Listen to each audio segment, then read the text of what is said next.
biyo cusbaysan oo cabsi ku beeray dadka deegaanka ayaa lagu arkay xaafad ka mid ah magaalada Boorama. Faahfaahin warkaasi la xiriirta waxaa halkaas inooga soo dirtay wariyaheena Kawsar Jaamac Barqadle.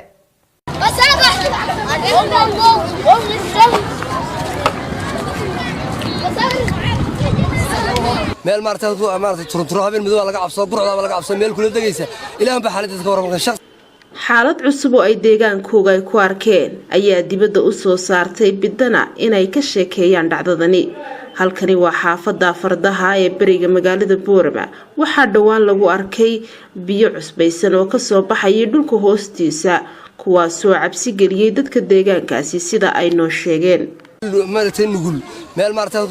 turturo habeen midoo laga cabso burcda laga cabso meel kula dagaysa ilaahan ba xaaladda ka warramay shakhs kasta ku soo maraya shakhs kasta ku nool habeen kasta maxay ugu bari bay dadku yiraahdaan waxaan imika arkaysiin waa milix dhadhankeeduna waxa weeyaan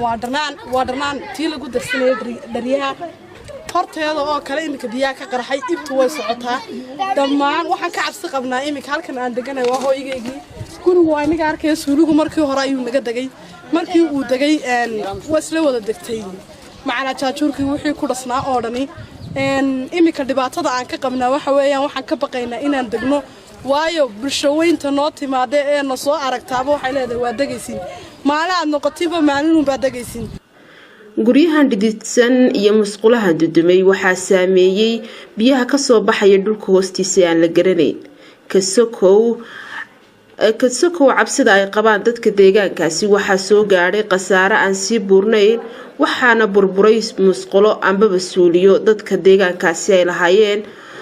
laba qoys oo ka mid ah dadka goobtani degan ayaanu booqanay waxayna sheegeen in ay sababtani ay ka dambeysay kadib markii biyahani dhulka ay ka soo baxeen inay musqulahani ay dumaan. kaasoo meel laga hoyo qodaana ma jirto meel haddaad maanta had qodatid tidhaahdana biyihii way yaacayaan way kaa hor imanayaan markaa meel laga qodaana ma jirto markaa dee waa kaa adugu maan tagnaa jaarku maan tagnaa haye jaar halkaa imika joogtay albaabka xidhaysay na way garab joogtay labadeedu waxaan soo doonanay dhar aad ka dhaqdii malayn moogtahay suuligii oo gariinaya ayuun baan soo galnay kabaxdii aan wareegnayna waxaan aragnay halkii aan taaganayna suuligii oo degay kowdhe markaa laftigeeda imika guriga gebigiisa saddexda maqsin isku yaaliba saddexduba dhinac bay ka wada qarxeen isma hayaan. dowladda iyo hay-adaha kale ee arrimahani ka shaqeeya ayaa waxay ugu baaqayaan dadkani in baaritaano degdeg ah loo sameeyo. dadka adduunyada cilmi baarisku inay eegaan oo ay dhakhtarka maartay eegaan dhaqaatiirtu maartay biyaha ku saabsan inay eegaan halkan kaneeco maartay ka dhalata kaneeca hoy kule guryahanay gashaa dadkan cuntaa dadku dhibaato badan bay qabaan ilaahay baana ka gargaari karaa laakiin in hoos loo eego weeyaan. cabsidaasi waxa ka mid ah gabadhaasi gurigeega imika 100 jeer baa laga guuray gabadha halka u horeysay xagga naga xigtay wareega laafka naga xigtay 100 jeer baa laga guuray waayo kiilana kuma soo garay kiilana meel kale ayuu haystaa kuma soo haysadii adeegyada kala xadaan marka la yiraahdo waa bad la yiraahdo meeshii hal khameen qof kuma soo talaabayo aniga ku soo hagaagila hantiili baa ku soo hagaagila oo guriga caynkaan u dhisay ugu soo degila iyo la dagacaw ka cabsoonay oo cabsi awood u iman la markaan tagnay markaan keenay meesha waan tusay waxa yidhi taas hadda waxaan wixii kale ku soo gaadhay wadooyinka dadka ilmaha iga qaaday oo niga fur haddaan kugu soo noqon wali ku maqan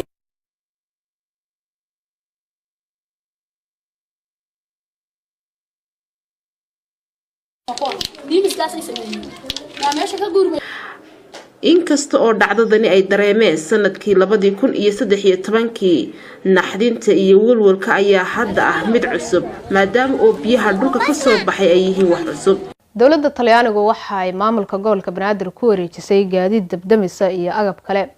warbixin warkaasi la xiriirta waxa inoo haya Muqtaar Cali Xuseen. dowladda Talyaaniga ayaa maanta waxa ay maamulka gobolka Banaadir ku wareejisay qalab dabdamisa. Saalax Xasan Umar afayeenka maamulka gobolka Banaadir oo warbaahinta la hadlay ayaa u mahadceliyay dowladda Talyaaniga isagoona sheegay in dowladda Talyaaniga ay maamulka gobolka Banaadir u ballan qaaday qorshooyin kale oo horumarineed. runtii maamulka gobolka Banaadir wuxuu aad kaga mahadceliyay dowladda Talyaaniga dadaalada iyo caawinaadda ay siiyaan dalka iyo dadka Soomaaliyeed iyadoona ay dawladda Soomaaliya horay u sameeyeen mashaariic kala gedisan oo ay ka caawiyeen MCA-yada iyo tababaray u fidiyeen haweenada tanina ay qayb ka tahay dadaalada iyo mashaariicda ay doonayaan dawladda Talyaaniga inay ka caawiyaan maamulka gobolka Banaadir iyadoona sidoo kale ay ballan qaadeen in ay sameyn doonaan mashaariic kale oo caawineed oo gobolka Banaadir ay ka caawin doonaan tanna ay tahay qaybtii ugu horeysay isbedel ku yimid dhinaca hoggaanka ciidankooda oo maanta nala joogo taliska cusub hoggaanka ciidanka ayuuna qayb ka ahaa sidoo kale isbarasho maamulka iyo hoggaankooda ah wayna sii socon doontaa kaalmooyinka sida ay ballan qaadeen waana kaga mahadcelinaynaa dawladda Talyaaniga dadaalada iyo kaalmada ay u fidiyaan shacabka Soomaaliyeed tani ayaa waxay ku soo beegmaysaa xilli uu dhawaan madaxweyne Farmaajo Talyaaniga uu ku tagay safar qorshihiisu ahaa in la adkeeyo wada shaqaynta labada dawladood Mukhtaar Cali dalsa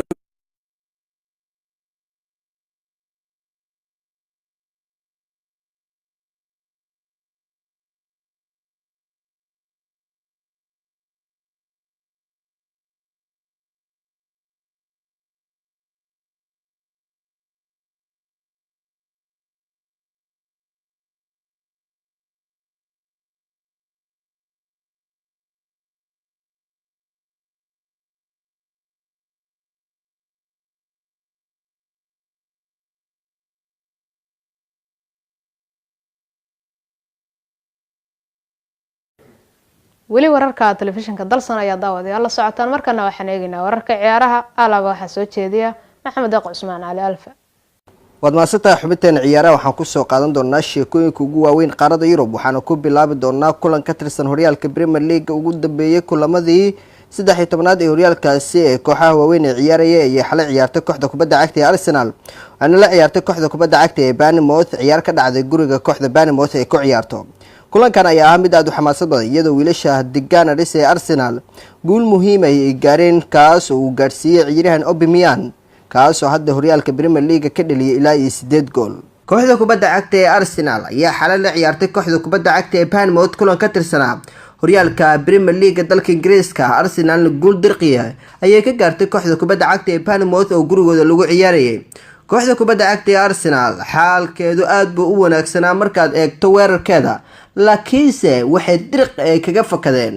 kooxda Bournemouth kulan ka tirsanaa toddobaadkii 13aad ciyaar ka dhacday Vitality Stadium garoonka lagu magacaabo xaalka ayaa isbedelay daqiiqadii 30aad kadib markii uu xidiga Chamberlain Lerma si qaldan iskaga dhaliyay kaas oo kooxda Arsenal hoggaanka u dhiibay si ay hadaba hoggaanka ciyaarta waa uga dhigaan kooxda Arsenal hal gool iyo waxba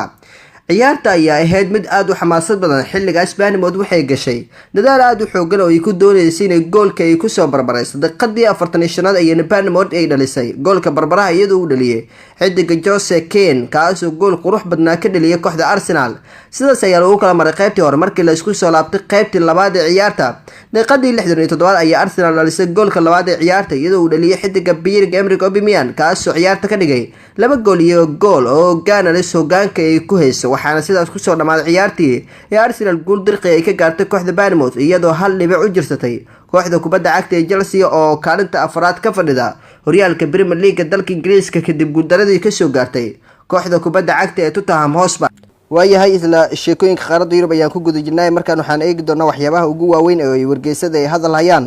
waxaana daawadayaal ku bilaabi doonaa sheekooyinka ugu xiisaha badan ee suuqa kala iibsiga ciyaartooyda iyadoo bil iyo 4 maalmood ee kaliya ay naga xigteen si rasmi ah loo ambaqaado suuqa kala iibsiga ciyaartooyda ee qaaradda Yurub waxaana hadda wargeysada qaar ay sii qorayaan ciyaartooyda la kala wareegi karo oo ay kooxaha waaweyn ee qaaradda Yurub ay soo qaadan karaan marka si rasmi ah u furmo suuqa kala iibsiga bisha January ee sanadka cusub ee 2019 waxaan sidoo kale eegi doonaa waxyaabaha kale ee wargeysada ay ka qorayaan arrimaha ciyaaraha waxaan ku bilaabi doonaa sheekooyinka ugu waaweyn suuqa kala iibsiga xidiga garabka ugu ciyaara kooxda Barcelona ee Ousmane Dembele ayaa kooxdiisa weydiistay inuu iskaga tago kooxda suuqa January iyadoo bixitaankiisa soo celin karo ciyaaraha Neymar gool ayaa sidaas qoraysa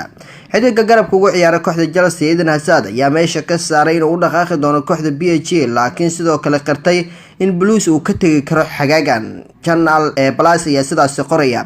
kooxda AC Milan ayaa lagu soo waramayaa inay wada hadal kula jirto kooxda Chelsea kuwaas oo hal mar ka wada doonayaan xidigaha Cesc Fabregas, Gary Cahill iyo Andres Christensen Football Italia ay sidaas qoraysa kooxda Manchester United ayaa indhayaal u dirtay daafaca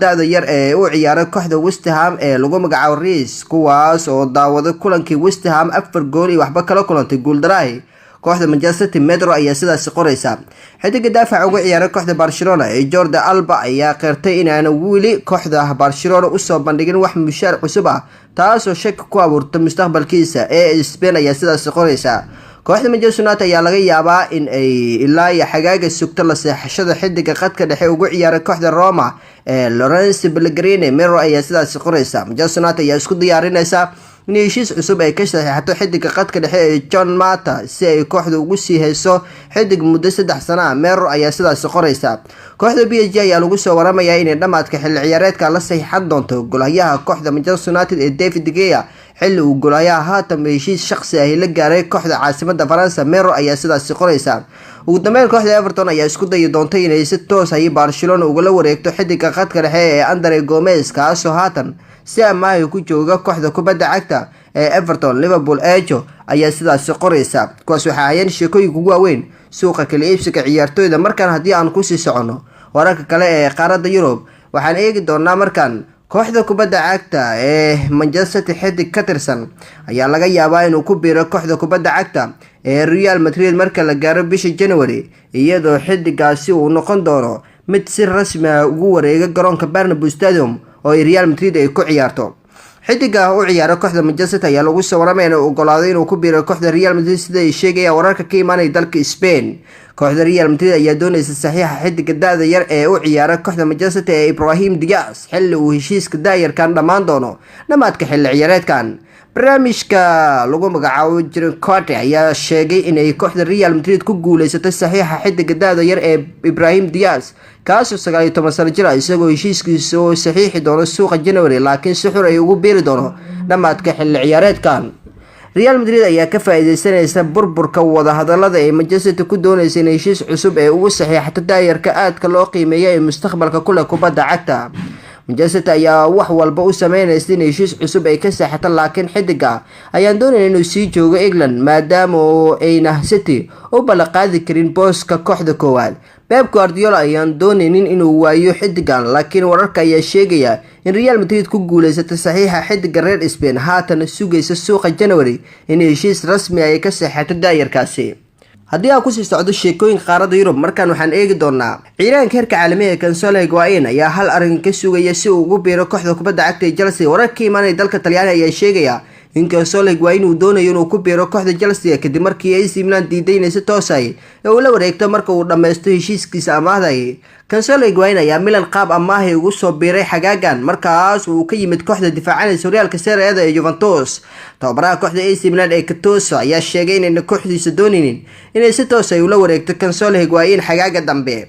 wargeyska Corriere dello Sport ayaa sheegaya inuu weeraryahankii hore ee kooxda Juventus haatan sugayo kaliya inuu xiriir ka helo tababarihii hore ee Maurizio Sarri oo haatan hogaaminaya Chelsea si uu ugu dhaqaaqo Premier League uuna biiro Blues. Higuain ayaa ka hoos ciyaaray Sarri kahor intii uuna u dhaqaaqin Juventus, iyagoo ka soo wada shaqeeyay kooxda Napoli, waliba qaab ciyaareed cajiib ah soo bandhigay. Chelsea ayaa Higuain la xiriirinaya xagaagan, laakiin xidiga ayaa ugu dambeyn ku biiray kooxda kubadda cagta ee AC Milan ee ciyaarta horyaalka Serie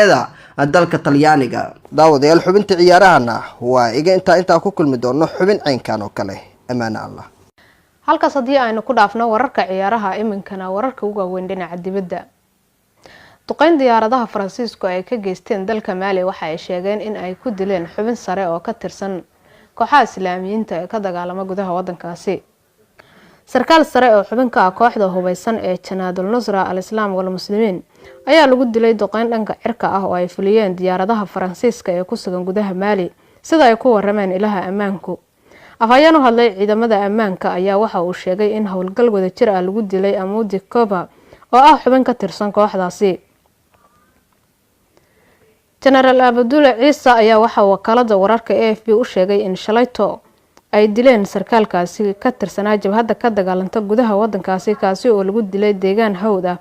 sida uu sheegay, kaasi oo ku yaala waqooyiga Mali. waxa uu intaasi raaciyay in sarkaalkaasi uu dhintay kadib dhaawac soo gaaray.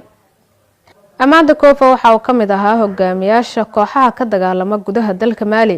waxaana bishii September waaxda arrimaha dibadda ee dalka Mareykanka ay jamaacadaasi ku shaabadaysay in ay yihiin ururo argagixiso.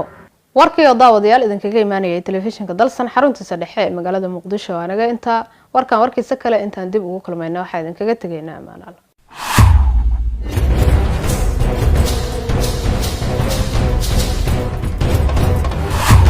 dalsan TV isha wararka sugan